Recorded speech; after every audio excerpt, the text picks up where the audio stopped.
తెలంగాణలో గొర్రెల స్కామ్లో ఏసీబీ అధికారులు విచారణ ముమ్మరం చేశారు.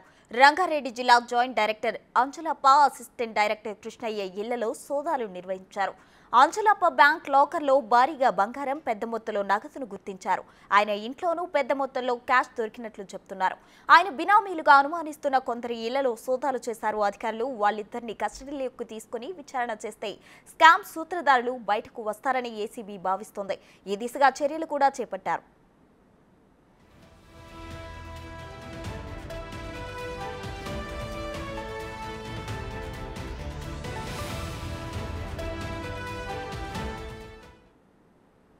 ఇదే అంశానికి సంబంధించి మరింత సమాచారం మా ప్రతినిధి సురేష్ లైవ్ లో అందించడానికి సిద్ధంగా ఉన్నారు. సురేష్, చెప్పండి, తెలంగాణలో గొర్రెల స్కామ్ కు సంబంధించి ఏసీబీ అధికారులు విచారణ అయితే ముమ్మరం చేసినట్లు తెలుస్తుంది. ఇక joint director Anjalappa, assistant director Krishnaiah ఇళ్లలో కూడా సోదాలు నిర్వహించారు. వారి ఇళ్లలో ఏమి దొరికాయి, అప్డేట్స్ ఏంటి?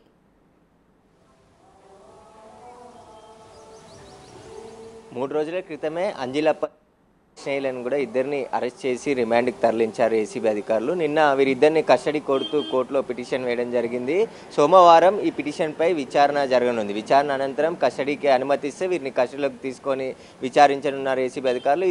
ఇది ఇలా ఉండగానే నిన్న ఏసీబీ అధికారులు అంజలప్ప నివాసంలో సోదాలు నిర్వహించారు. ఆ సోదాల్లో 9 లక్షల రూపాయల నగదుతో పాటు 1/2 కేజీ బంగారు ఆభరణాలు కూడా సీజ్ చేశారు. ఇక అంజలప్పకు సంబంధించిన 3 బ్యాంక్ లాకర్లను కూడా గుర్తించారు. అందులో భారీగా నగదుతో పాటు బంగారం కూడా ఉన్నట్టు అనుమానిస్తున్నారు. కాబట్టి అవి సోమవారం రోజు బ్యాంక్ లాకర్లను తెరవబోతున్నట్టు ఏసీబీ అధికారులు చెప్తున్నారు. అయితే ఆయన ఇంట్లో కొన్ని ఆస్తులకు సంబంధించిన పత్రాలు కూడా, భారీ ఎత్తున భూములు, ఓపెన్ ప్లాట్స్ కొనుగోలు చేసినట్టు అన్ని డాక్యుమెంట్స్ని కూడా స్వాధీనం చేసుకున్నట్టు ఏసీబీ అధికారులు చెప్పడం జరిగింది. ఒకవైపు ఈ గొర్రెల స్కామ్కు సంబంధించి ఇప్పటి వరకు మొత్తం 6 మంది ప్రభుత్వ అధికారులని అరెస్ట్ చేశారు. ఎవరైతే కాంట్రాక్టర్ మొయినుద్దీన్కి సంబంధించి ఆయన కొడుకు ఇద్దరు కూడా విదేశాలకు పారిపోయారు. కాబట్టి వారిపైన లుకౌట్ నోటీస్ జారీ చేశారు. వారు ఇండియాకు వచ్చిన తర్వాత వారిని అదుపులోకి తీసుకొని అరెస్ట్ చేస్తామని చెప్పేసి కూడా ఏసీబీ అధికారులు చెప్తున్నారు. అయితే ఈ గొర్రెల స్కామ్కు సంబంధించి పశుసంవర్ధక శాఖలో ఉన్న నోడల్ ఆఫీసర్స్, జిల్లా ఆఫీసర్స్, ఫీల్డ్ లెవెల్లో ఉన్న అధికారులు మాత్రమే గొర్రెల కొనుగోలు, పంపిణీ చేయాల్సి ఉంది. కానీ ఇక్కడ మొత్తం కాంట్రాక్టర్ మొయినుద్దీనే రంగంలోకి దిగి ఆయన థర్డ్ పార్టీ ద్వారా కాంట్రాక్టర్గా ఎంటర్ అయిపోయి ఈ స్కీమ్కు సంబంధించి పూర్తిగా ఆయన చేతుల మీదుగా నడిచినట్టు ఏసీబీ అధికారులు గుర్తించారు. అసలు మొయినుద్దీన్ని ఎవరు కాంట్రాక్టర్గా దానికి అనుమతి ఇచ్చారు?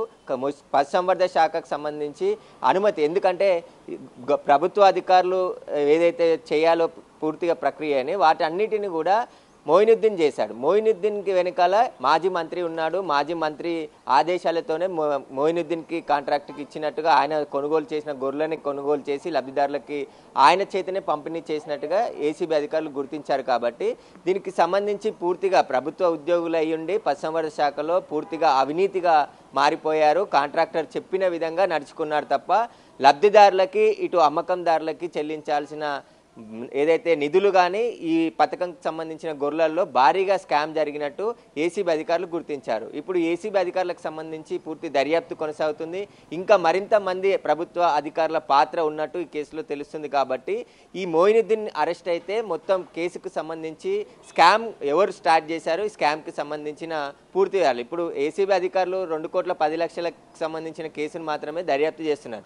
ఇటు విజిలెన్స్ అధికారులు పశుసంవర్ధక శాఖలో జరిగిన నిధుల ఏదైతే విడుదల కావచ్చు, పంపిణీ ఏదైతే చేపల పంపిణీ కావచ్చు, ఇటు గొర్రెల పంపిణీకి సంబంధించిన స్కీమ్లో భారీగా అవినీతికి పాల్పడ్డారు. కమిషన్ల రూపంలో పెద్ద మొత్తంలో కాంట్రాక్టర్ నుంచి లబ్ధి పొందినట్టు ఏసీబీ అధికారులు గుర్తించడం జరిగింది.